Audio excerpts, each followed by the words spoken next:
Estamos aqui mais um episódio do nosso podcast Animal. Eu sou o André Bucão, médico veterinário, apresentador desse programa. Hoje a gente recebe a Vitória, a gente conversar um pouquinho, deixar você apresentar. Oi, gente. Meu nome é Vitória, eu sou médica veterinária. Atuo na área de anestesiologia, então fiz minha residência em anestesiologia. E hoje a gente vai falar um pouquinho sobre, na verdade, a área ambiental e o trabalho dos veterinários na área ambiental. E E as mudanças climáticas também. como é que você resolveu partir para essa área? Então, eu sempre, assim, me preocupei, com o meio ambiente, né? Então, depois que eu fui lá para o Rio Grande do Sul, eu vi de perto um acontecimento climático, né, um desastre ambiental. E aí você começa a se ambientalizar mais nessa questão da área ambiental. Então, como eu já venho estudando bastante para concurso de área ambiental, aí com os estudos eu fui me conscientizando mais em relação a isso, né? E o papel do veterinário no meio ambiente, que hoje eu vejo que é mais, bem mais reduzido do que a gente deveria estar. Então, eu fui fazendo essas pesquisas, estudando muito em relação à área ambiental, me interessando mais, né? Cobrando até de certa forma um pouco mais os conselhos para incentivar a colocar o veterinário, né? Inserir o veterinário no ambiente, no meio ambiente, né? E nos órgãos que representam o meio ambiente, que preservam o meio ambiente, para que a gente tenha essa atuação, né? Mais efetiva. Uhum. Então, foi mais foi assim que eu me aproximei mais, né? Com o estudo no meio ambiente, a preocupação de fato com as mudanças climáticas. É algo que eu venho sempre alertando nas minhas redes sociais, sabe? Então, assim, é algo que é, partiu de um estudo e que hoje eu me conscientizei e tento, de certa forma, conscientizar tanto os conselhos de classe, da nossa classe, e as pessoas que eu conheço, porque é algo que hoje está sendo muito discutido é, e é algo que tem que ser pensado, tem que ser estudado e ter uma atuação mais efetiva dos veterinários, né? Que eu vejo que é pouco, bem pouco. E eu vejo assim, quando a gente vê principalmente o problema lá no Rio Grande do Sul, Uhum. foi algo que poderia ter sido evitado, Sim. né? Diferente do que aconteceu, por exemplo, em Brumadinho, Uhum. que foi um acidente. É. Em Brumadinho e Mariana, Aham. Que foi foram, foram a as barragens. barragens. Foi Isso. um acidente, né? É. E aí você acha que nesse caso, uma atuação nossa, dos veterinários, poderia também ajudar a prevenir que essas coisas acontecessem? Então, apesar de Brumadinho e Mariana terem sido acidentes de barragem, né? É, hoje, na área do estudo do meio ambiente, as barragens que foram feitas daquela forma, elas não são mais permitidas pela legislação. Uhum. Então, existe hoje um cuidado maior na legislação para que não tenha mais construção daquele tipo de barragem, né? E quando é feito esses estudos ambientais, né? Os estudos ambientais, antes de fazer um licenciamento ambiental, você tem ali especialistas na área, né? Para falar o impacto que vai ter no meio ambiente, o impacto que vai ter na biodiversidade, então, corredores ecológicos, né? Passando ali por aquela barragem ou outro tipo de construção. Então, assim, hoje no Brasil, o que a gente tem? O IBAMA como o órgão principal, o Ministério do Meio Ambiente, né? O IBAMA é vinculado ao Ministério do Meio Ambiente, para que um empreendimento, ele faça um empreendimento onde você tem uma degradação, né, que você vai usar algum recurso ambiental, você tem que ter esse estudo ambiental. É até previsto na Constituição. Tanto que a gente teve a questão agora, se não me falha a memória, do pré-sal, em que Isso. teve a discussão, o IBAMA É, meio que barrou, porque disse, ó, não, é, vamos ver primeiro qual é o impacto. sim. Porque qual é o problema? Quando não é que o IBAMA impede ou está fazendo Uhum. um trabalho de impedimento para que o Brasil cresça em relação a isso. É, esses estudos de impacto ambiental, existem os lados positivos, econômicos, né? E os lados negativos. Então, ali, tem uma discricionalidade do órgão de permitir ou não o licenciamento. Na Amazônia, o que acontece, né? Na Foz do Amazonas, que eles estão querendo extrair petróleo, né? Eu cheguei a ler o processo, eles não queriam fazer, eles estavam se negando a fazer o estudo de impacto ambiental que o IBAMA tinha pedido. Porque não é barato um estudo de impacto ambiental, né? É muito caro. Você precisa ali de vários especialistas naquela área para dizer, olha, são medições que eles fazem diversas, né? Então, eles têm que rastrear e mapear todos os animais que tem ali, toda a biodiversidade, tudo. E não é rápido, né? Não é rápido. Normalmente, um estudo de impacto ambiental dessa magnitude, né, que a Petrobras tem que fazer, leva 2, 3 anos, até mais. Então, assim, existe, sim, um prazo, né, para ser feito, até para não se estender muito, né? Mas demora muito, né? E é necessário. O que as pessoas não entendem é que esses estudos, eles impedem, muitas vezes, de acontecer o que aconteceu com Mariana e Brumadinho, né? E também, voltando ao assunto lá do Rio Grande do Sul, né, que você citou, o que acontece? O meio ambiente, ou não só o meio ambiente, mas a gente tem essa fragilidade da mudança de legislação, mudança de governo, né? Então, assim, todos os estados, a União, eles têm que proteger o meio ambiente, assim como todos nós. Mas só que com a mudança de governo, você tem o quê? Existe, hoje nos estados, os governantes, eles podem também legislar sobre o meio ambiente, né? E isso é um pouco perigoso, né? Porque é um bem de uso comum de todos. E o que aconteceu no Rio Grande do Sul? Foram revogadas várias normas de preservação ambiental para que se avançasse mais as fazendas ali de agropecuária. E aí, quando você avança para perto de uma fonte de água, né, ou um rio, ou perto de uma nascente, você acaba, né, contaminando muito por causa dos agrotóxicos. Você diminui aquela área vegetal ali que serve muito de proteção para que o rio do Guaíba, ele tinha uma faixa de proteção ambiental gigantesca e foi diminuído pela legislação estadual, pelo governador lá. Então, diminuiu aquela mata ciliar, que é o que a gente aprende na ecologia, que ela é primordial para que a gente mantenha ali o curso d'água e para que ele não avance para a cidade. Então, eles tiraram um pouco dessa barreira. Esse foi o grande problema. Então, existe a omissão, existe você desconhecer o que é o meio ambiente, a importância do meio ambiente, e desconsiderar isso pensando economicamente só no ganho, e aí vai gerar isso que aconteceu, que está acontecendo no Brasil, né? Então, assim, outros países já fizeram isso, viram que não deram certo e estão indo na contramão, né? Que hoje você vê na China, as cidades antes eram totalmente urbanizadas. Então, o impacto sobre a saúde das pessoas era gigantesco.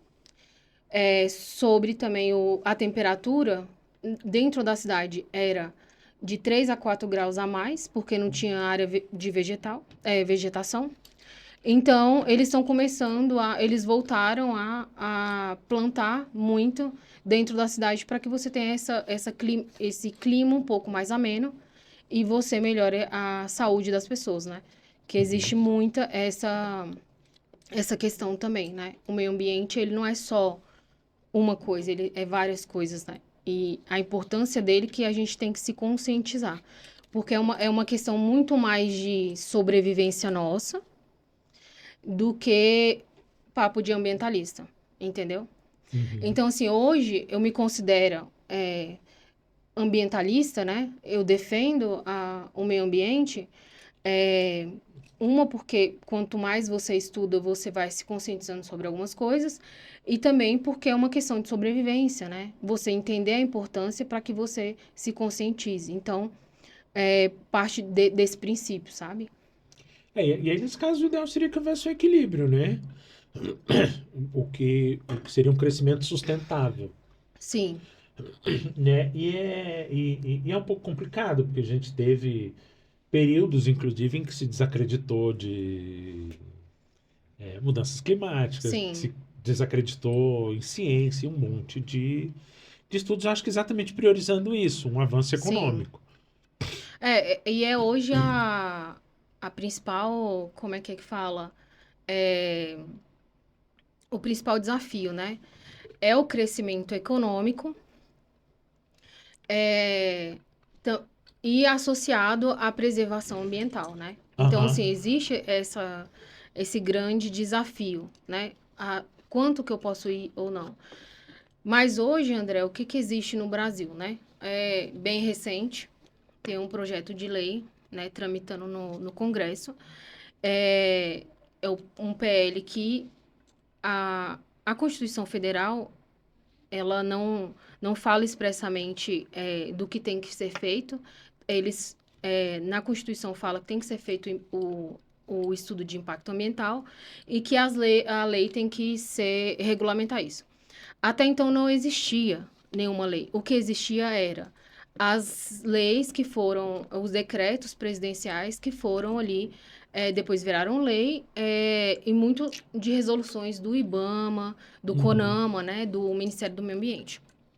Que é a tal da pele da devastação. Isso, a pele da devastação.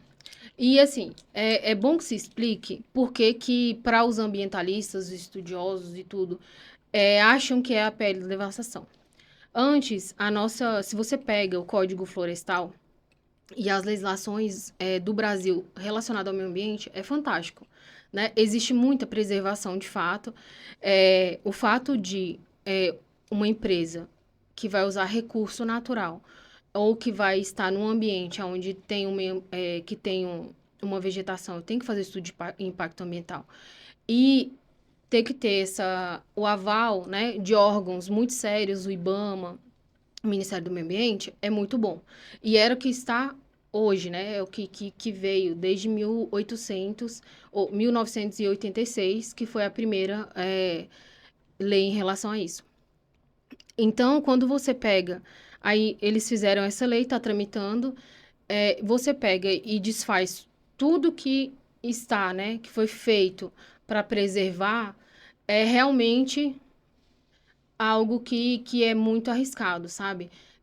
De fato, assim, quando você começa a estudar em relação às previsões futuras dos impactos ambientais, elas são devastadoras, assim. Elas são, de fato, assustadoras, né? Então, nessa PL, o que que se está escrito lá? Você tem todo um trâmite para um empreendimento ele ser licenciado hoje no Brasil, né? Então, vai depender também do porte da empresa. Essa PL quer tirar muito do ter que pedir, né? Do ter que passar por esses trâmites e fazer um autolicenciamento.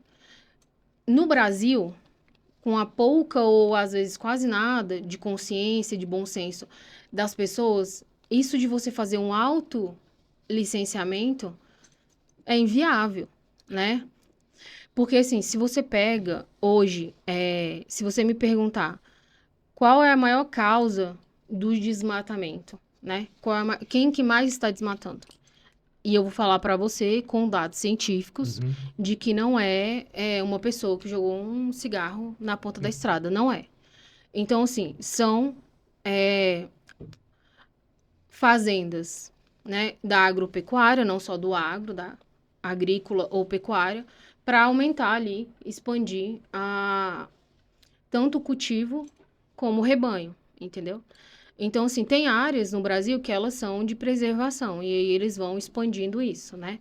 E vão diminuindo essa preservação. E como o nosso Brasil ele é gigantesco, a fiscalização fica um pouco complicada, né? Então, se você vai para o interior do Mato Grosso, que é onde tem a maior parte de desmatamento hoje no Brasil, é Mato Grosso do Sul, é muito complicado você fiscalizar todas essas áreas, né? Que essas áreas de proteção ambiental tem da União, também tem dos estados e dos municípios. Então, eles vão ali progredindo com as fazendas deles. Então, assim, você imagina, se você tiver que fazer essas pessoas, né? O agro, né? Que já tem muitas fazendas, ele poder se autolicenciar, né? O que que não vai abrir brecha, sabe? Então, assim, o que tem tentando se conter o desmatamento e desenfreado, e aí essa PL, se ela for aprovada no Congresso, porque ainda falta mais uma etapa, né? Que é passar pela Câmara, de novo, voltou para a Câmara, porque teve as emendas do Senado, e essas emendas do Senado que foram a polêmica, né? E aí, se aprovado na Câmara, vai virar uma lei, né? Então, assim, aí vai fragilizar ainda mais a questão da preservação do meio ambiente, né? Então, assim, se você pega hoje essa lei e lê, você fala assim, realmente não, no arcabouço hoje de jurídico e da cabeça do ser humano, do brasileiro hoje, não dá, sabe? Não tem como você deixar com que a pessoa ela mesma faça o próprio licenciamento, sem estudo de impacto ambiental, sabe? Então, é complicado. E esse estudo de impacto, ele envolve, como você falou, são vários. Acaba sendo uma equipe multidisciplinar, Uhum. né? E, e como é que é feito isso, assim? Então, é bem interessante essa pergunta, né? Porque, assim, eles usam várias ferramentas, né? Então, existem hoje a ajuda da inteligência artificial. Eles vão identificar ali, são biólogos, engenheiros florestais. Então, eles conseguem rastrear por drone ou por satélites quanto de vegetação tem naquele local, né? Quanto de sumidouro que faz aquela vegetação, né? Quanto que ela absorve de CO2. Eles fazem quais os cursos da água, né? Quais os impactos que vai ter nesse curso da água, quais animais vão sofrer com essa construção, né?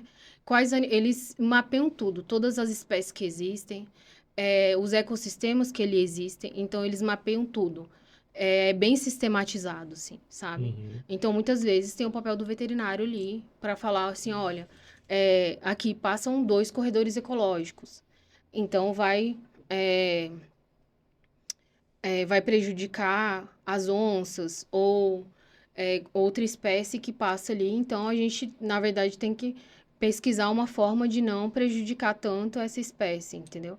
Uhum. Então, esse estudo ele é bem sistematizado, sabe, André? É bem em números, em escalas, em projeções. E não envolve só aquela área onde vai ser construída. Não, E sim toda a área em volta que pode ser afetada. sim. Aí tem um estudo, dentro do estudo do impacto ambiental, tem o impacto social, né? Então, existe também o que vai ter de impacto na sociedade. É, teve uma empresa que ela quer construir ali na Samambaia, né? Que os ativistas, eles conseguiram barrar, que é para produção de gasoduto. Não sei se você ficou sabendo. Hum. Ia gerar, né, a queima de gases de efeito estufa, né, toneladas por dia. E isso aqui dentro de Brasília. Normalmente essas indústrias, elas são muito longe de uma cidade, ia ser na Samambaia. E aí o estudo de impacto ambiental que foi feito mostrava, né, a gravidade do impacto que ia ter na sociedade. Do lado, perto, tinha uma escola, eles iam tirar a escola de perto, ou seja, aquela escola ela ia ter que ser desativada. E quanto que geraria de emissão de CO2 e Uhum. partículas, etc. Então, o impacto era muito grande. E aí ia ter uma audiência pública, aí os ambientalistas conseguiram entrar com mandato de segurança, e ela tá parada ainda, né? Então, assim, se estuda tudo, sabe? O impacto econômico, o impacto... Então, normalmente o impacto econômico é favorável. É ele perto de vários outros impactos negativos, né? Então, tem que dosar, assim, tem que existir essa dosagem, né? O quanto de Uhum. benefício, né? O quanto de emprego eu vou gerar em relação ao dano ambiental, social que eu vou causar, sabe? E é isso que muitas vezes acaba existindo uma pressão nos órgãos ambientais, no IBAMA agora teve uma pressão enorme política em cima do IBAMA, justamente para tentar aprovar, eles aprovarem a extração de petróleo no Amazonas. Só que não era culpa deles, né? Eles estarem barrando. A Petrobras não estava fazendo o que se era exigido, o que está na lei, sabe? Então, assim, quando você pega para ler e analisar, você fala o buraco é mais embaixo, sabe? Era porque eu penso que, tipo, quando você fala, por exemplo, aqui em Samambaia, e você fala do impacto dentro da Amazônia, é, o impacto acaba sendo muito maior. Sim, com certeza. Então, obviamente, vai demandar um tempo maior para o estudo. E fora que, no meu entendimento, a Amazônia ela está ali tão integrada a tudo que qualquer modificação ali pode Sim, alterar, às vezes, todo uma espécie. uma cadeia, exato.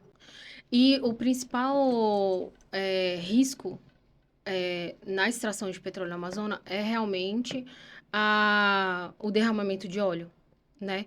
Então, assim, o vazamento de óleo. Quando se extrai petróleo, eu acho que muitas pessoas não têm noção disso. Quando se extrai, você tem pequenas e frequentes vazamentos de óleo no mar, né? Uhum. Então, assim, isso é constante. Não existe hoje uma plataforma que ela não tenha nenhum vazamento. Ela tem, né? Então, Até porque imagino eu, para você perfurar, quando você chegar no bolsão, você não vai estar com tudo exato. já, tubulação, tudo É, pronta. Na hora que você perfurar, ele vai vazar. exato. Então, assim, existem vários acidentes, E a né? gente fala em É, pequenas, mas acabam sendo volumes consideráveis. consideráveis. Diante do mar, né? O que eles falam que são pequenas, do mar é pequeno, né? Mas no caso do ecossistema da Amazônia, acaba se tornando muito prejudicial, porque ali não existe. Além de você ter o rio do encontro com o mar, você tem ecossistemas tão ricos aquáticos como terrestres. Então, você está falando de toda uma cadeia ali e de muitas pessoas que sobrevivem da Amazônia, não só no âmbito regional, como mundial, né? Uhum. A Amazônia hoje, as pessoas falam assim muito que a Amazônia é o pulmão do mundo. Na verdade, o pulmão do mundo é o mar, né? Então, é o meio marinho. Então, assim, eles que, na verdade, absorvem muito do CO2, né? O que a Amazônia é um sumidouro de CO2, isso de fato, né? Então, assim, ela tem um papel muito importante para o mundo, globalmente, né? Então, nesses 2 últimos anos, o IBAMA, junto com o INPE, né? O INPE, o Instituto Nacional de Pesquisas Aeroespaciais, eles fizeram um trabalho magnífico de monitoramento com satélites para conseguir rastrear tanto o desmatamento ilegal como a grilagem de terra e a questão da extração de minérios também ilegal, né? Uhum. Então, eles conseguiram reduzir 98% do que estava acontecendo na Amazônia, né? Então, assim, quando você vê isso, quando a gente olha para a Amazônia e, e pensando na preservação e na importância dela, não é um papo de ambientalista somente, é um papo de que todo mundo depende daquilo dali, né? Então, assim, as chuvas só acontecem no resto do mundo, ou no resto da América do Sul, muito por causa da Amazônia, né? A chuva, as nuvens elas descem, né? Então você tem ali chuva tanto no centro-oeste como no sul por causa da Amazônia, né? É, então, assim, ela tem uma importância climática enorme. E aí, se você vai acabando com isso, se você vai afrouxando as leis, a gente vai tendo esse agravamento das mudanças climáticas, né? Não é só uma questão de, poxa, mas a economia tem que crescer. Sim, eu também acho, mas de uma maneira sustentável, né? Porque é complicado, porque, como a gente já comentou aqui, pesa-se muito mais o econômico do que a preservação. Exato. E se você conseguir equilibrar isso, você consegue desenvolver, né? Nessa questão, eu vejo muito o exemplo que às vezes eu já vi algumas pessoas darem, que é a questão até da própria Austrália, que se preocupou pouco quando foi se povoar, Sim, introduziram-se espécies que não tinham predador, exato. você criou um desequilíbrio ecológico extremo. Uhum. Obviamente, depois eles conseguiram organizar, Equilibrar, né? mas leva anos para que isso Leva. aconteça. Exato. Então, a avaliação de impacto ambiental também avalia isso, né? O impacto de curto prazo, médio prazo e longo prazo. Então, assim, vai gerar impacto? Tudo gera impacto, né, no meio ambiente. Mas de curto prazo, médio prazo e longo prazo, e o quanto isso, sabe, vai ser maléfico pra gente. Então, tudo é medido. Então, é feito um estudo muito bem feito, que tem que ser apresentado para o IBAMA, eles vão analisar aquele estudo e vão ver a viabilidade, né? Então, existe essa balança, né? Mas, de fato, assim, o que eu vejo muito, sabe, André, é que, por exemplo, o agro, ele tem uma importância gigantesca no nosso país, óbvio, né? A Embrapa, ela tem um trabalho magnífico de conseguir fazer pesquisas e plantas que conseguem resistir a todos os ambientes. E é bom que se fale isso do ponto de vista não só ambiental, mas também ver a importância do agro, né, para o nosso país. Só que o que acontece? Hoje, no Brasil, mais de 80, assim, de 70% a 80% do que é plantado, do gado, 80% desse produto ele vai para fora. Então, eu acho que muitas vezes existe uma certa ganância, sabe? Em relação ao mercado externo, na tentativa de ganhar. Porque assim, o dólar é muito mais. Vale mais para eles do que o real. Então, assim, muito se é degradado aqui no Brasil, planta e se degrada e etc., e polui rios com agrotóxicos cada vez mais fortes. A maior parte disso é exportado. E o que fica para o mercado interno é uma fração muito pequena, né? Então, e muito superfaturada, né? É mais caro, às vezes, o quilo da carne para a gente do que quando eles exportam. E se você for parar para pensar, você fala assim, poxa, mas existe tantas plantações, por que tá chegando tão caro no mercado? Exatamente por isso, entendeu?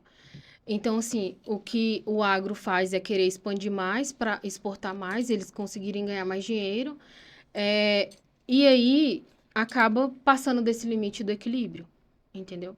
E é isso que os cientistas estão querendo tentar conscientizar, né? Mas aí existe, né, os dois lados da força, né? A ganância, muitas vezes, e essa pele da devastação mostra isso bem evidente.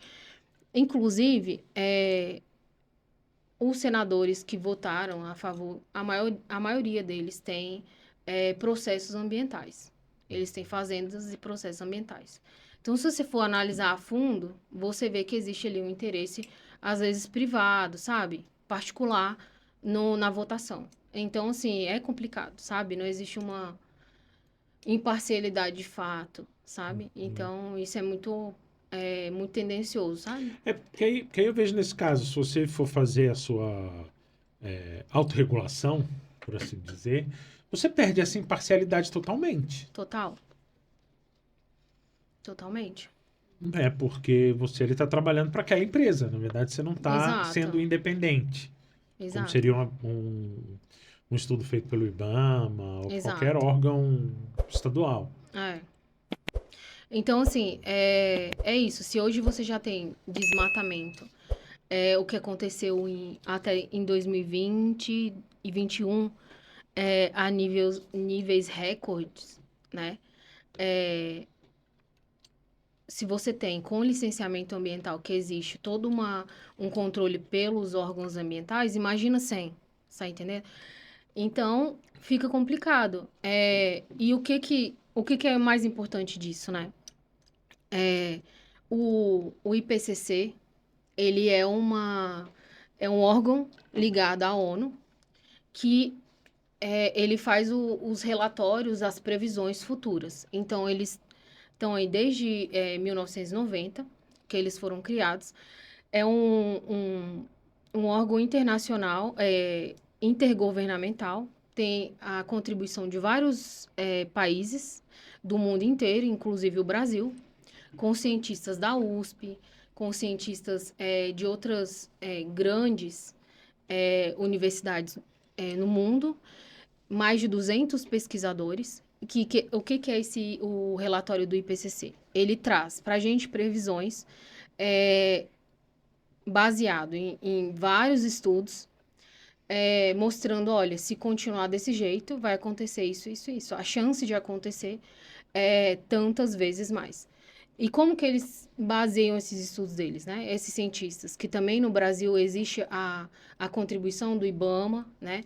A contribuição do INPE, junto com o IBAMA, né? Nosso Instituto de Pesquisa Aeroespacial, e do Ministério do Meio Ambiente. Então, eles pegam, hoje os satélites, eles não só fazem, não servem só para GPS ou comunicação. Eles têm muitos sensores que eles medem o nível de CO2, né? Eles medem a temperatura do mar, o volume do mar, né? Em vários pontos do globo. Mede nível de radiação, nível de poluentes. Então, eles fazem essas pesquisas baseado nesses dados, sabe? Em anos, né? Eles fazem... Tem satélites que estão em órbita, que são diários, e tem satélites que são mensais, né? E aí eles pegam esses e vê o que acontecia em 1990, né? Antes da era industrial e o que está agora, né? E aí vai vendo as mudanças e de acordo com o que vai caminhando do jeito que está, o nível de gases de efeito estufa que está sendo emitido hoje, se continuar dessa forma, eles dão uma previsão futura, né? Então, assim, as previsões, elas são catastróficas, assim. Quando você pega para ler, assim, o relatório, você fala, meu Deus, eu já não tenho muita vontade de ter filho. Se você lê esse relatório, você não tem vontade de... Você fala assim, cara, tá caminhando pra gente realmente, se não pensar, não parar para pensar, não parar para estudar essa questão do meio ambiente, a importância do meio ambiente, a gente vai caminhar para nossa própria extinção. Extinção pode parecer uma palavra forte, só que se você parar para pensar quantas pessoas morreram no Rio Grande do Sul, na barragem de Mariana, na barragem de Brumadinho, o IPCC, esses eventos extremos antes de 1990, eles aconteciam uma vez a cada 100 anos. Então, eles fizeram uma medição e eles notaram que esses eventos iam acontecer uma vez a cada 100 anos.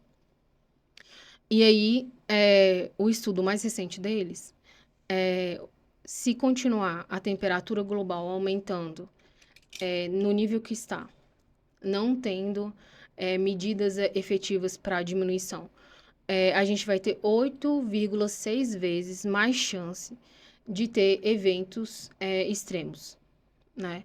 Então, 100 anos vai acontecer em menos de 10 anos, né? Em 10 anos, mais ou menos. Isso é uma previsão possível, né? Mas eles dão previsões. Se os governantes conseguirem controlar no nível aceitável, né? Aí eles dão outras previsões menos radicais, entendeu? Então, Uhum. isso tudo baseado em várias metadados, dados científicos, igual eu te falei, são mais de 200 pesquisadores. Tem um pesquisador na USP hoje que ele faz parte do IPCC, um dos que preside o IPCC na ONU, que ele é um grande pesquisador e junto com ele ajuda muito, né, nessa questão de fomentar as políticas públicas para o IBAMA, para o governo nacional, para que o governo ele trilhe ali as suas normas, as suas leis, baseado no que eles estão vendo. Então, negar isso é muito perigoso, né? Então, o que a gente percebe hoje é que os governantes pensam muito no hoje, mas você também tem que pensar a longo prazo, Uhum. né? O quanto que isso vai impactar. E isso muito de políticas públicas, né? Então, eu li uma vez falando, né, que para se você fazer uma política pública bem feita, que vá funcionar, você tem que ter conhecimento de números, de dados. Senão, você não sabe quem que você está beneficiando, quem que você está prejudicando. Então, o relatório do IPCC municia muito, ele serve para municiar os governos a trilharem ali um caminho que da preservação do meio ambiente para nossa sobrevivência, sabe? Então, ele é muito importante para quem quiser ler e tudo mais. Ele está na internet. O site é em inglês, mas o Uhum. IBAMA tem bastante fragmentos que falam, né? Uhum. Então, existe também o IBAMA junto com o INPE, eles fazem um monitoramento da Amazônia e de todo o Brasil, principalmente da Amazônia, detectando incêndios por meio de satélites brasileiros, Uhum. né? Que eu acho que poucas pessoas sabem que existem satélites brasileiros. Existe hoje 2 satélites que o INPE já lançou, que é os Cebers e o Amazônia 1, Amazônia 2.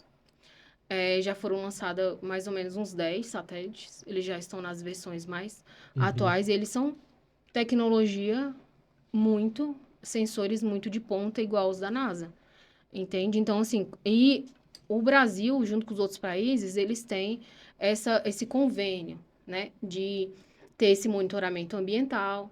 E esse monitoramento não é só para o meio ambiente, também é para ajudar o agronegócio também. Eles conseguem ter uma melhor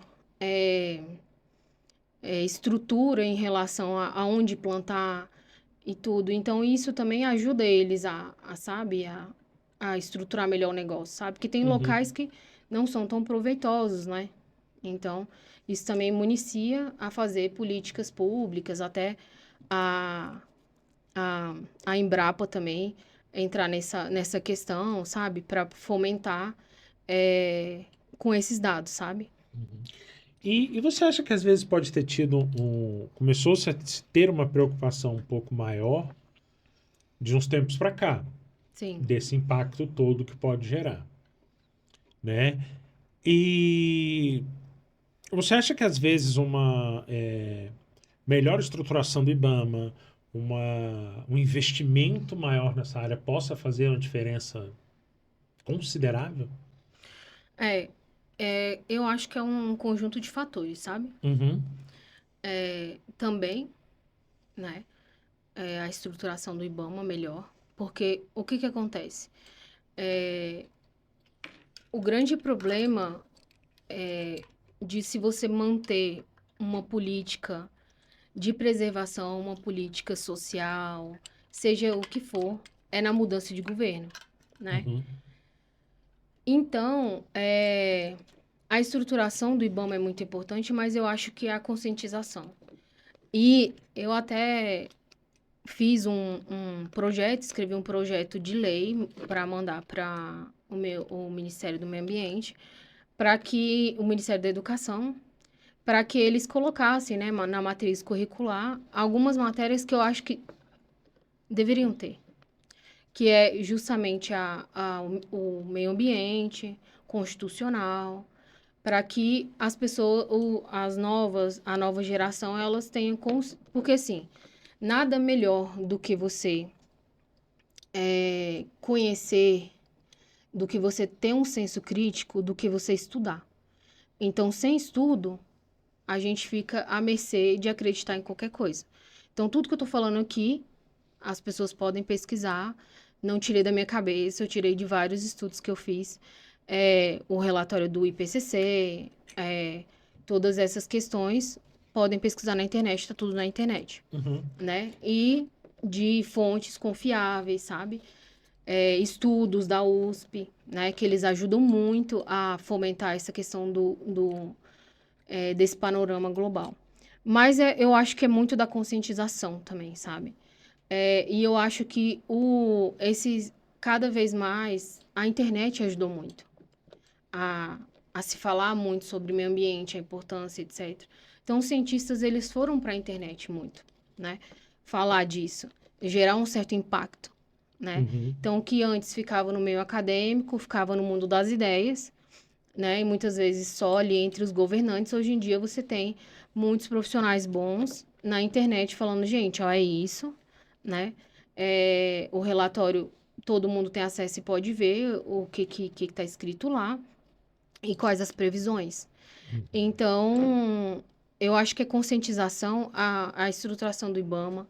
Inclusive, assim, no IBAMA, teve recentemente o concurso do IBAMA, eu até fiz, né?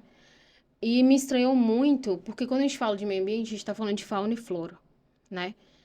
E a fauna, de acordo com a legislação do médico veterinário, quem é responsável pelos animais, por cuidar da fauna silvestre, é o veterinário. E no IBAMA, eu achei, é uma crítica pessoal minha, não é necessário ter veterinário, né? O cargo, ele é de analista ambiental. Mas eles lidam muito com os animais silvestres, né? E muitas vezes quem entra são biólogos, não tirando Mas aí eu vejo, e aí também eu concordo com você, que tem-se a ideia de que esses órgãos ambientais, eles precisam cuidar apenas da conservação e preservação. Só que a gente sabe que, por exemplo, quando você tem uma queimada, por exemplo, que nem a gente teve no Pantanal, Sim, esses animais atingidos precisam ser atendidos e tratados. exato. E é aí que a gente entra, né? Porque pensa-se só na fiscalização, mas não se pensa no pós-acidente. Exato. E foi até um problema que aconteceu, né, recente.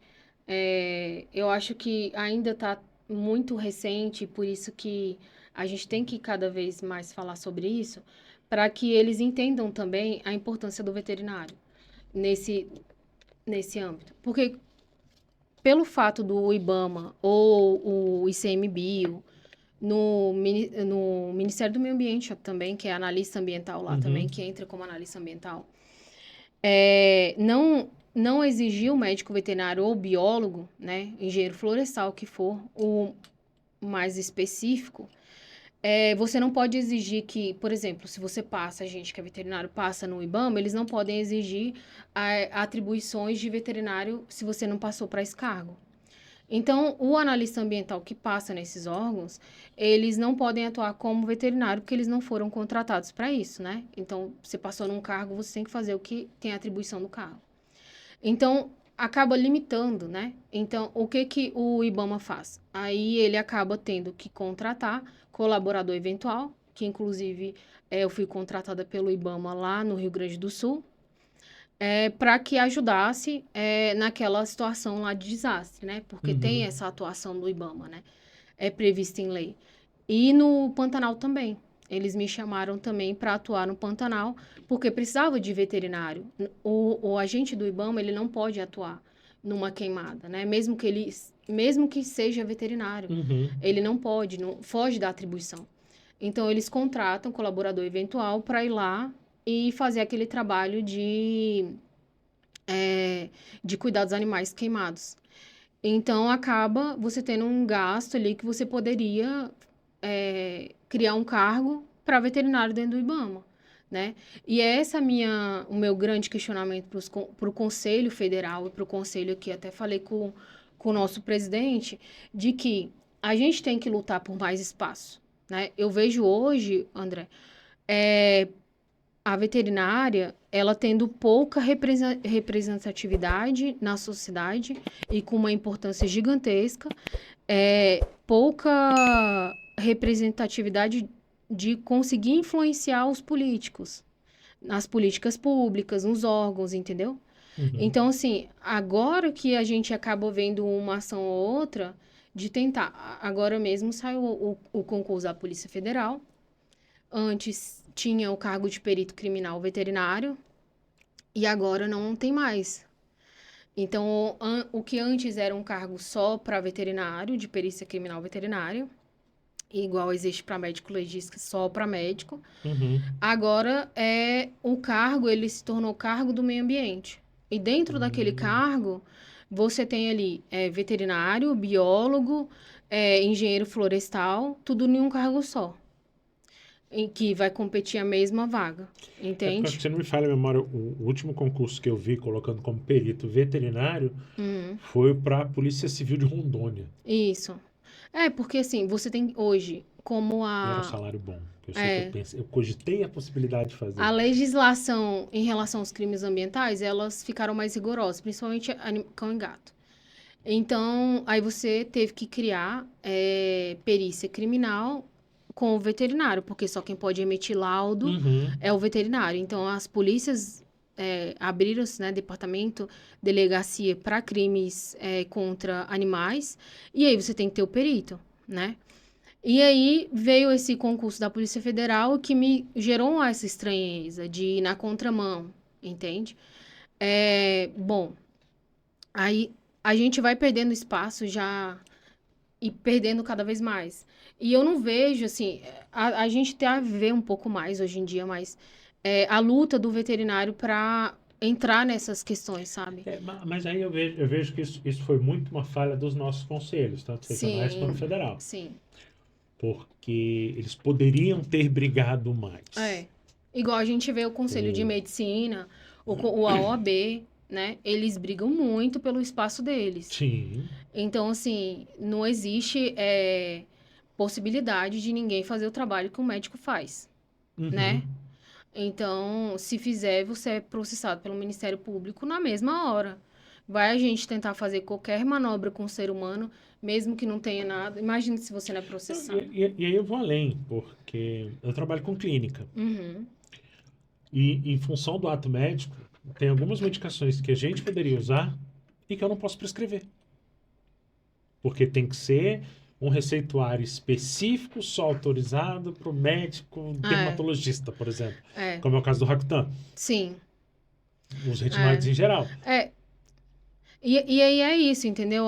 Muitas profissões entram na nossa seara e a gente acaba não tendo essa representatividade. O que aconteceu agora, a gente estava até conversando antes, dessa lei aí do EAD, também tirou a veterinária, não foi nem pensado. Então, assim, a gente tem que lutar, porque se a gente não lutar, a veterinária já é desvalorizada, vai ficando cada vez mais para trás. E as pessoas não têm a dimensão do que é a medicina veterinária, acho que é só cuidar de cão e gato, né? Não, é muito mais amplo que isso. Exatamente. É todo o alimento que você come, né? Várias outras áreas. E eu brinco com essa questão algumas vezes, da questão de que não se dá a devida importância, por exemplo, todo alimento de origem animal tem que ser inspecionado por veterinário.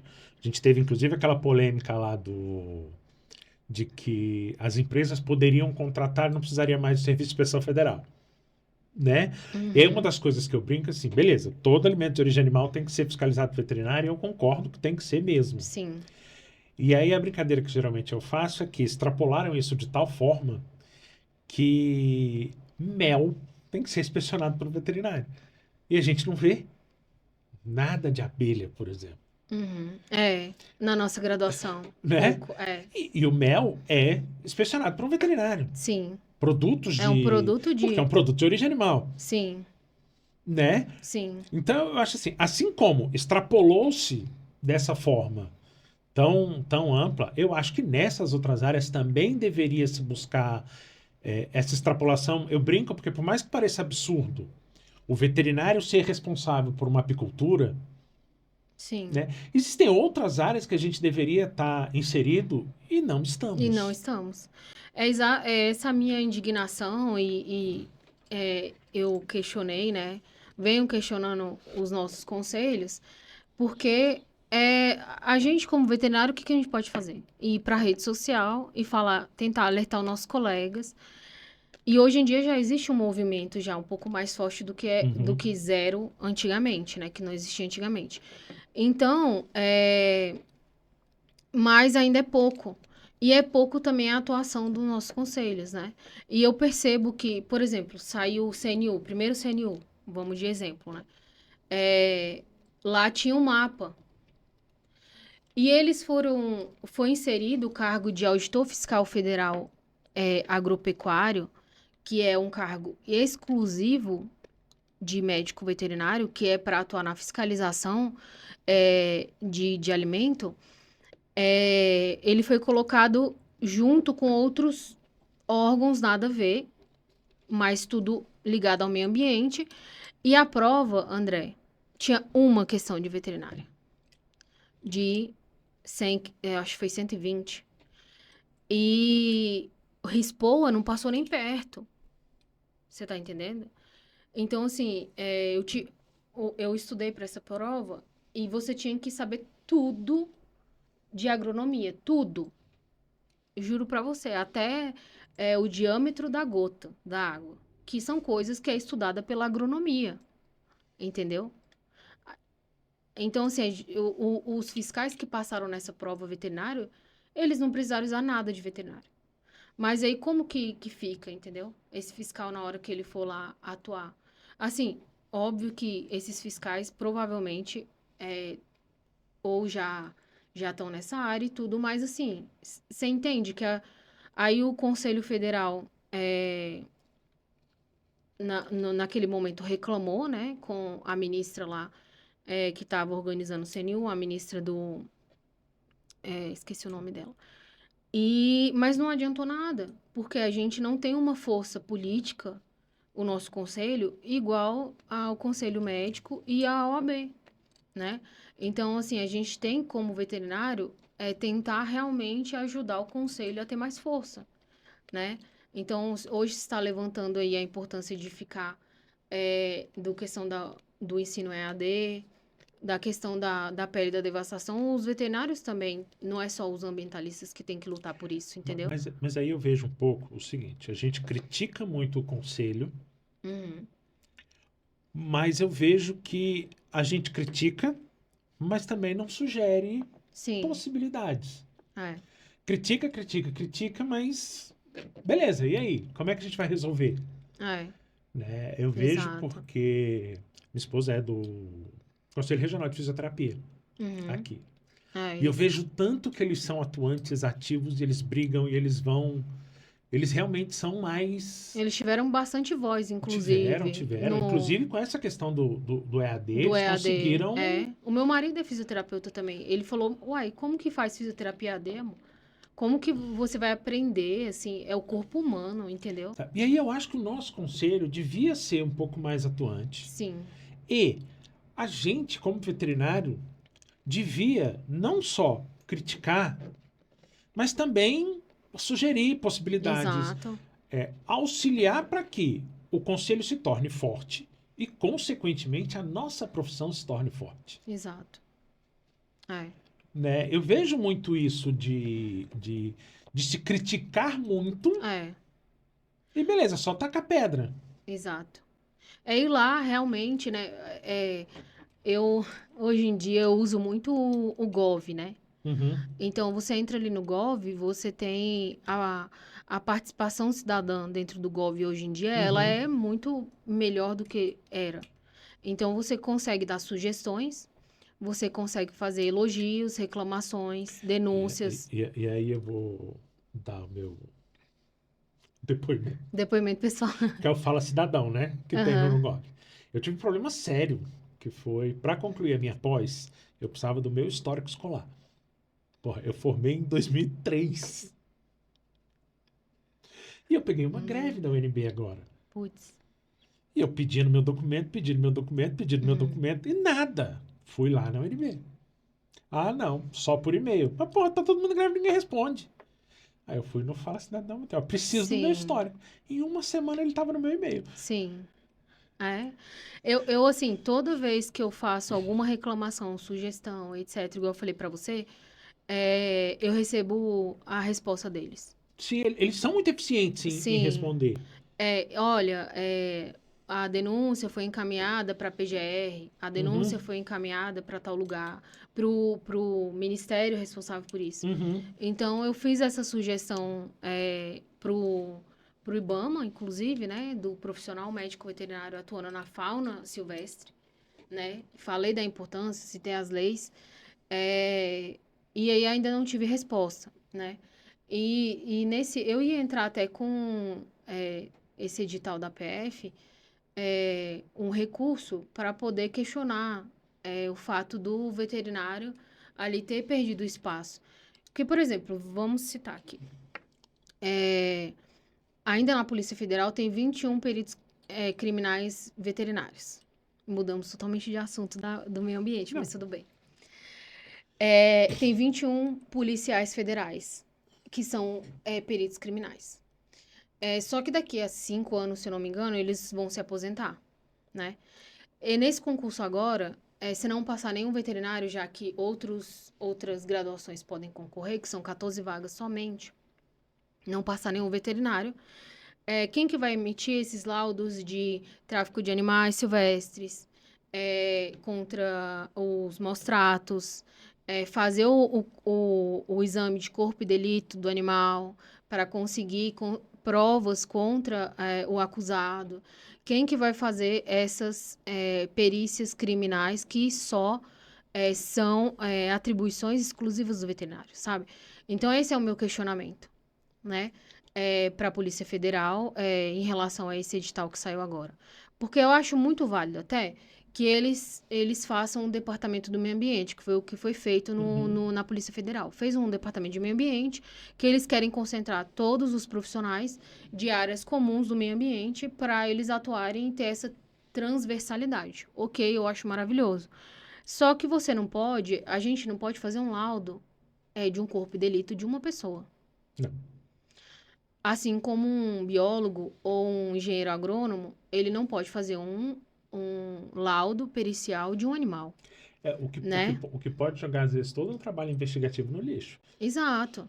Porque, assim, hoje você só consegue, com os advogados, né, municiados, você só consegue, de fato, imputar um crime contra alguém, principalmente se tratando de meio ambiente, se você tiver provas muito bem elaboradas, por profissionais bem, sabe, com argumentos científicos bons. E aí eu vou dizer, a gente estava conversando um pouco antes, eu tenho curso de perícia forense. Uhum.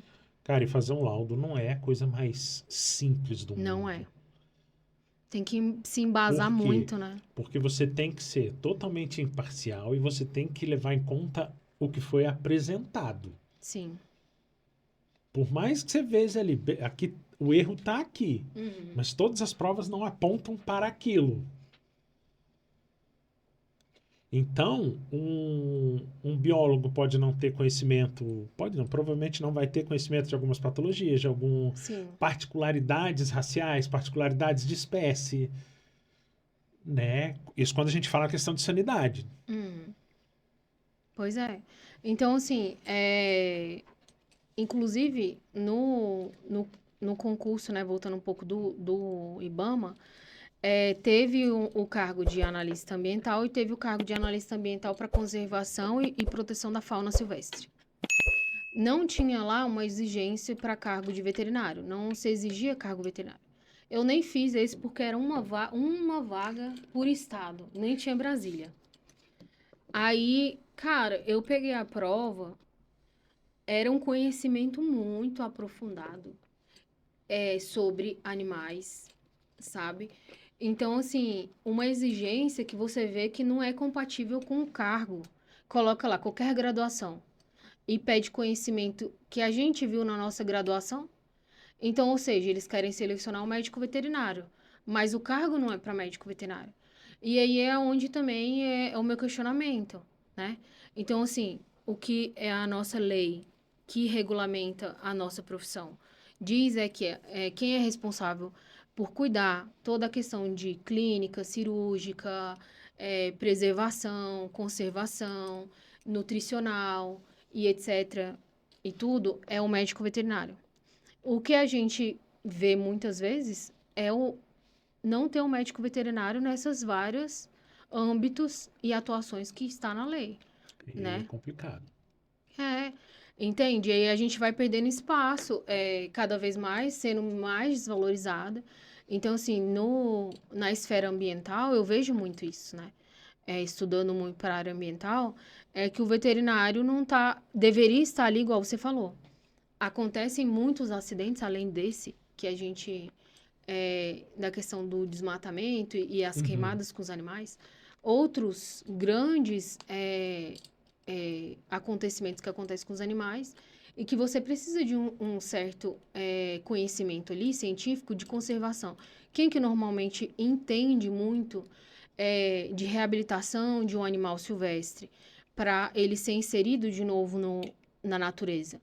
O médico veterinário especialista em animais silvestres. E eles fazem um trabalho Sim, magnífico, sim. né? Então, o IBAMA acaba tendo muita ajuda desses veterinários especialistas, né? E você vê, então, que precisa-se de pessoas dessa área e não estão nessa área, né? Uhum. Então, acaba perdendo esse espaço também, né? Então, quando eles capturam os animais ali de uma certa região, eles fazem essa captura, tratam e tem que fazer a soltura depois na natureza, existe todo um trabalho magnífico para que você não tenha contato com esse animal. Ele não passe sobre a questão da domesticação para que ele consiga sobreviver depois na natureza. Então, existe um trabalho de não contato com esses animais e você ter que tratar esses animais. Então, é de um conhecimento científico que o veterinário tem muito grande, Sim. né? Porque cada animal, cada espécie tem a sua particularidade. Então, não é a mesma coisa com uma ave pequena, nem com uma ave de rapina, que tem um comportamento totalmente diferente. Uhum. A mesma coisa as serpentes, em relação a outros répteis, né? Então, assim, você tem uma diversidade muito grande. E a gente aprende na faculdade muito sobre várias espécies, e depois você fica assim, tá, mas aí você consegue só atuar na clínica de animais silvestres, né? E que mais? Um ou outro trabalho que você consegue fazer com esses órgãos de colaborador eventual, Uhum. né? De animais que estão na natureza, que poderia ter a ação ali do médico veterinário, né? Até contribuindo muito, né? Uhum. E como é que você vê mais para frente a própria atuação nossa como veterinário no meio ambiente? Então, como hoje em dia a gente está existindo uma atuação um pouco maior do conselho, leis mais para preservação, mas está existindo, mas ainda não é tanto igual se deveria ter. Eu acho que se a gente continuar cobrando, dando, né, igual você falou, não só reclamar, né, não só Uhum. ser hater, mas também, cara, eu tenho várias boas ideias e eu vou e mando, né? Se eles vão ver ou não, eu conheço alguns colegas no IBAMA e tudo, então eu vou conversando com eles, sabe? Só que, e aí você, tipo assim, fortalecer, sabe, os órgãos, o conselho, dando boas ideias, né? Eles pensarem em alguma coisa que ajudar a pensar em algo ou alguma política que eles não estão pensando, não estão vendo. Porque assim, André, o que acontece? Tudo que não é discutido, hoje em dia, tudo que não é discutido, que você não joga luz, Uhum. o que a gente vê nas redes sociais. Tudo é o que o pessoal joga luz, é o que ganha força, a política vai lá e atua, Os Uhum. políticos vão lá, atuam, o judiciário, etc. Se você não joga luz sobre uma problemática, e aqui eu falo sobre algo, não só sobre o meio ambiente está ganhando isso porque jogaram luz. Senão não estaria se discutindo isso. Sim. Então, a gente, como veterinário, e toda a nossa classe veterinária, a gente tem que jogar luz para isso. E não só reclamar, igual você falou. Então, assim, fortalecer o conselho. Se você abrir o Instagram, por exemplo, do Conselho Federal ou dos conselhos regionais, não tem a quantidade de seguidores que tem de inscritos no CRMV. Não. Não tem. Não. Então, assim, isso é fortalecer também. Ou pegar e os veterinários e cobrar hoje a rede social é muito boa para isso. Cobrar os governantes, né? Cobrar os órgãos, ir lá no Instagram, ir no portal Gov, né? Tentar, assim, se mobilizar mais, entrar, é, é, acabar fazendo recurso para que esses editais eles tenham o médico veterinário e mostrar a importância, né? Uhum. Então, assim, essa atuação que eu acho que a gente tem que ter hoje para que a gente consiga ser mais valorizado, né? Que aí eu vejo a gente, como veterinário, entrar com recurso tem um peso muito menor do que se o próprio Conselho Federal fizer isso. É, com certeza. Né? Obviamente que se o Conselho Federal fizer, tem um peso? Tem. Uhum. Mas se os veterinários, cada um Se entrar se mobilizar. mobilizar para isso, Exato, a gente também consegue. exato. Mas aí eu concordo que o Conselho deveria agir de forma mais incisiva nessas situações. É, Né? com certeza. Até a questão, por exemplo, o governo, na verdade, vê a importância, consegue enxergar um pouco da importância do veterinário quando acontece igual aconteceu agora a, a gripe aviária. Sim. Entende? Então, assim, aí qual que foi a fala do presidente para a ministra? Tem que chamar mais fiscal para o mapa, né? Ele falou isso Uhum.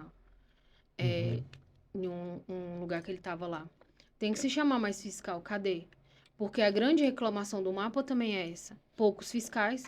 O Brasil, ele é continental. Então, ele tem um tamanho que muitos países, que um continente tem de vários países, né? Então, assim, a área do Brasil é gigantesca. E os fiscais? Uhum. Então, assim, e olha que perto de muitos países, a nossa fiscalização sanitária, agropecuária, ela é magnífica perto de muitos países. Sim. Tanto que, Ela é exemplo, tanto que recentemente a gente conseguiu se tornar livre de febre aftosa sem vacinação. sim. Agora, né, na convenção No- da OMS, Isso. exato. E é o tipo da coisa que o conselho se pronunciou, fizeram um post Sim, legal e tudo, mas eu vejo isso deveria ser mais divulgado, exato. porque coloca o nosso trabalho dentro da fiscalização de uma forma muito mais visível e traria uma importância que o próprio veterinário tem dentro Exato. dessas áreas. É, exatamente. Porque quando você faz o embargo, existe essa gripe aviária. Você deixa de exportar, né? O Brasil, ele perde milhões em não exportando, né? Então, aí acaba tendo uma resposta mais rápida, né? Com um pouco de servidores que tem, Uhum. mas tendo uma resposta rápida por causa da perda econômica, né? Então, assim, mas e se tivesse realmente um número melhor, conseguiria, talvez nem existiria esses eventos que acontecem, né? E não teria perda econômica. Uhum. Voltando à questão do IPCC, né, do relatório intergovernamental sobre mudanças climáticas, ele, no que ele causa na sociedade, né? O SUS, ele fez um estudo de 2013 até 2019 do quanto de impacto que tinha na saúde pública os atendimentos. Eles fizeram do Brasil inteiro em relação às mudanças climáticas, principalmente nas doenças respiratórias e nas doenças cardiovasculares. Então, o que que tem hoje na ciência? Quando você está inserido num ambiente poluído, né, que tem muita poluição, você tem 75% de chance a mais de ter um AVC e problema cardíaco. 75%. Eu fiquei chocada quando eu vi isso. Então, o que eles conseguiram rastrear? O SUS. Conseguiram rastrear que existem mais internações por problemas respiratórios, AVC e problemas cardíacos, né? Por causa da poluição.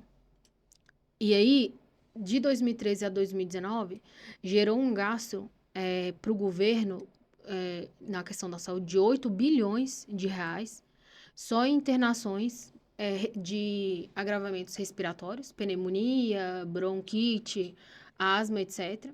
E AVC precoce e doenças cardiovasculares. Então, 8 bilhões. E eles fizeram uma prospecção até 2025 de quanto que o governo ia ter que gastar em saúde pública por causa da poluição. Isso nos mesmos parâmetros que a gente está. São de 2019 até 2025 e o governo ia ter 51 bilhões de gastos na saúde pública por causa de essas internações, né? Então, quando a gente fala também, né, de mudanças climáticas e se evitar que se chegue nesse patamar que está hoje, continuar nesse patamar, também é uma questão econômica, porque o governo ele gasta mais com saúde quando você não pensa no meio ambiente, né?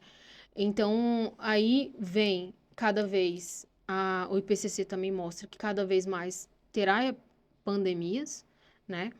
Não vai ser tão raro igual aconteceu o Covid, mas antes do Covid, a gente teve no século passado, né? Vai ser mais frequente a questão de hoje a agropecuária, ela acaba tendo um impacto muito grande sobre as abelhas. Aí o povo fala assim, ai meu Deus, estão se preocupando muito com as abelhas. Elas são responsáveis por 80% da polinização da própria agricultura. Então, existe... E elas estão sendo muito afetadas, né? E também os pássaros são responsáveis por isso e os morcegos. E eles estão sendo afetados, né? Então, quando você tem toda uma cadeia de um ecossistema, e a gente tem no Brasil 5 biomas muito importantes e complexos sendo afetados, né, diretamente por causa da aumento de temperatura, a poluição que tem que a gente emite, né? Você tem mais pessoas ficando doentes, mais custo para o governo, né? E isso é uma bola de neve, né? Então, assim, os desastres ambientais vão acontecer com mais frequência, as chuvas mais fortes, alagamentos. Então, assim, isso é um tiro no pé. A gente não pensar, até o pessoal do agro não pensar no meio ambiente. Porque até tem um estudo também mostrando, a Embrapa participou desse estudo, que o agro ele vai ter um decréscimo de conseguir plantar por causa dessas... Porque quando você tem esse excesso de poluição e temperatura, você muda totalmente a questão do crescimento das plantas, etc. e tal. Você cria um ambiente também mais crítico para, né, pro agronomia. Então, uma queda de 40% até 2030. 40%. É muita coisa, entendeu? Então, assim, hoje já tem uma luta muito grande dentro do agro, dos órgãos, né, que participam, o mapa e tudo, para eles caminharem a questão sustentável, sabe? Os meios de cultura sustentável, para se manter um equilíbrio. Porque se continuar com aquela, extensivo do jeito que tá, ele não se mantém, não vai conseguir se manter, né? Porque, infelizmente, o meio ambiente ele não é ilimitado, Sim. né? Os recursos naturais, eles são limitados, né? Então, quando você vai desgastando, aí você precisa de mais áreas para desgastar, ou mais áreas para plantar, e aí vira uma coisa assim, né?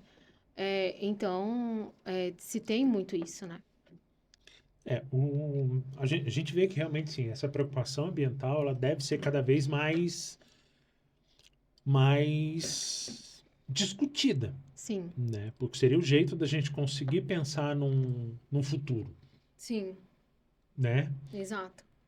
Porque é isso, né? Se você não pensa nisso hoje, a população como um todo não se conscientiza, não estuda sobre isso e não vai atrás,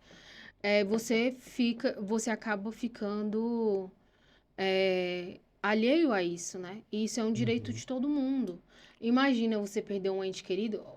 O que eu mais vejo, eu entro no Instagram, eu vejo pessoas cada vez mais jovens tendo um problema cardíaco, AVC, problemas respiratórios, morrendo por problemas respiratórios, e as pessoas não sabem de onde vem, Uhum. entendeu? Não sabem de onde vem. Eu vi um menino esses dias, 19 anos, teve um AVC. E aí, quando você tem um AVC, você pode ter um AVC e se recuperar, e você pode ter um AVC e ficar vegetal, né? E aí, o porquê disso?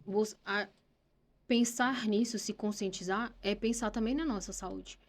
Porque se a gente não pensar, se a gente não fortalecer esse pensamento Uhum. de conscientização, de preservação e conservação, a gente vai cada vez alimento mais caro, porque o agro vai ser atingido, a pecuária vai ser atingida, o alimento mais caro, Sim, menos recursos naturais. sim. Você vai ter um ambiente poluído onde você vai ter mais chances de ter problema, doenças de todos os tipos, né? Mais vulnerável, exposto a endemias, epidemias, porque você vai estar destruindo dentro da cadeia ecossistêmica vários animais que são essenciais para o controle Sim. de muitas doenças, né? Uhum. Que as pessoas nem têm ideia, né? Então, assim, acaba destruindo toda essa cadeia que faz parte da nossa conservação também, da nossa sobrevivência, né? Uhum. Bom, acho que a gente abordou bastante coisa, Sim. né?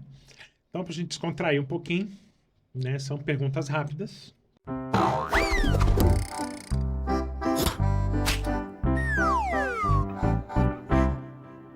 Qual que é seu animal favorito?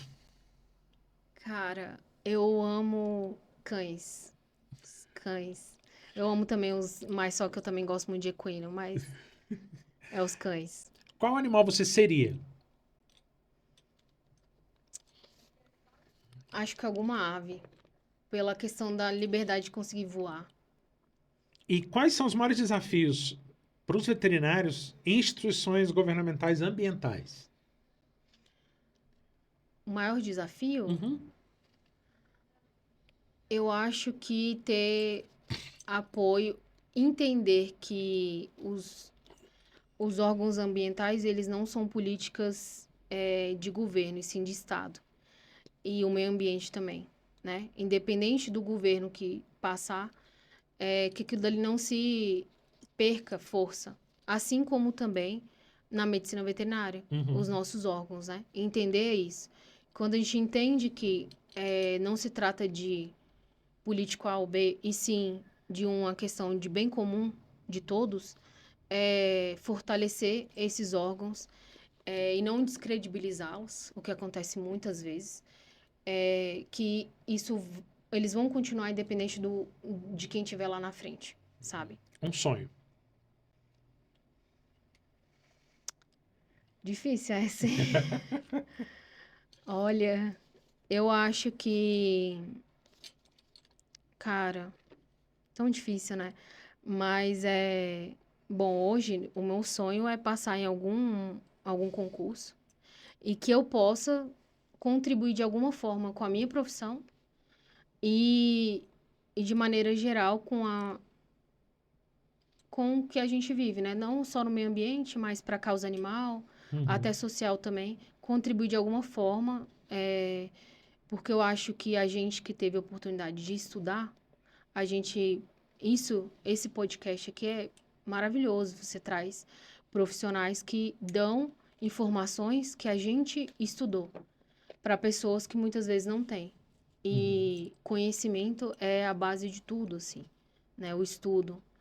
Então, eu acho que é contribuir, sabe? Um pouco mais com tudo que eu já aprendi. Se você pudesse ter alguma característica de algum animal, qual seria? Característica? Cara, eu nunca pensei sobre isso.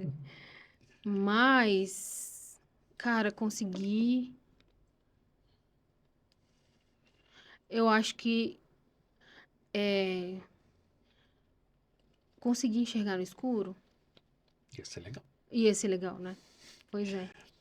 Tem um filme, desenho ou série que tem algum animal que você goste? Filme, desenho, série. Ah, e tem o filme, né? Eu gosto muito daquele filme Marley e Eu. E aquele outro filme do cara que o cachorro fica esperando ele na estação de trem no Japão. Ah, eu sei Esqueci. qual é. Eu não lembro o nome do Eu não filme lembro o também, nome, mas eu mas eu acho sei qual é, com o lindo. Richard Gere. Isso. E tem até a estátua do cachorro lá no Tem. Japão. Muito interessante. Tem algum animal que você tem medo? Não. Não.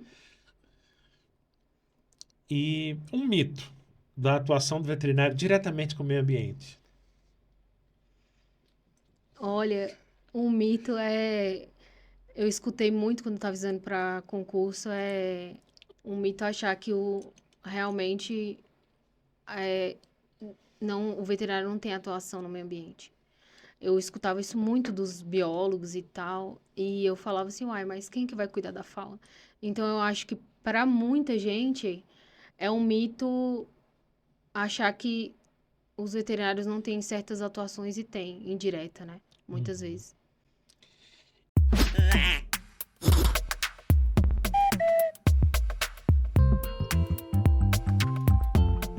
E qual dica que você daria para estudantes veterinários que pensam em atuar na área ambiental? Uma dica? É. Cara, eu vou dar a mesma dica que meus professores deram para mim quando eu estava na graduação. Quanto antes você começar a fazer um estágio na área que você quer, para você ter cada vez mais vivência e experiência, melhor. Então, mesmo que você não tenha conhecimento de quase nada no começo da graduação, pouco, né? Comece ali a fazer estágio, né? Porque você vai ter contatos, fazer network com pessoas da área, e isso vai te possibilitar mais lá na frente você conseguir um emprego, você conseguir contatos, né? Até Uhum. para você se inserir nesses órgãos que hoje não tem espaço. Na veterinária, mais que tem de maneira indireta, igual colaborador eventual e tudo. Então, façam estágio quanto antes e quanto puderem. Bom, vamos para a roleta da Ianca. Meu Deus.